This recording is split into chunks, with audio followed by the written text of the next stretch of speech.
தந்தை பெரியார் பிறந்தநாள் விழா. பெரியாரின் சிந்தனையாளர், எழுத்தாளர், கருத்தாளர் தோழர் கீதா இளங்கோவன் எழுதிய துப்பட்டா போடுங்க தோழி மற்றும் பெட்ரோமாக்ஸ் லைட்டு தான் வேணும் ஆகிய 2 நூல்கள் அறிமுகம் கருத்தரங்கம் நடைபெற்றது. புதுச்சேரி அரியாங்குப்பம் தங்கவேல் பாஞ்சாலி அரங்கில் பெரியார் சிந்தனையாளர் இயக்கம் ஒருங்கிணைப்பில் நடைபெற்றது. முழுமையாக பெண்களை ஒருங்கிணைத்து நடைபெற்ற இந்நிகழ்வில் விடுதலை குரல் கலைக்குழு தோழர் மணிமேகலை பகுத்தறிவு புரட்சிகர பாடல்களோடு தொடக்கி பெரியார் சிந்தனையாளர் இயக்க தோழர் ஆனந்தி தலைமையில் தோழர் பாரதி வரவேற்புரையுடன் தோழர் அக்சல்யா மேரி முன்னிலையில் நடைபெற்றது. இந்நிகழ்வில் பங்கேற்று பங்களித்து முழுமையாக செயலாற்றிய தாயுமான தந்தை பெரியார் இயக்கம் தோழர் யமுனா சக்திவேல் சிறப்பு அழைப்பாளர்களை சிறப்பு செய்தார்.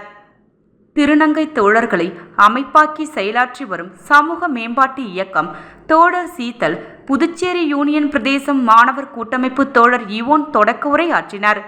நிகழ்ச்சி தொடக்கம் முதல் இறுதி வரை பெரும் திரளாக பல்வேறு சமூக ஜனநாயக இயக்க தோழர்கள், தலைவர்கள் பங்கு பெற்று நூல்களை பெற்றுக்கொண்டனர்.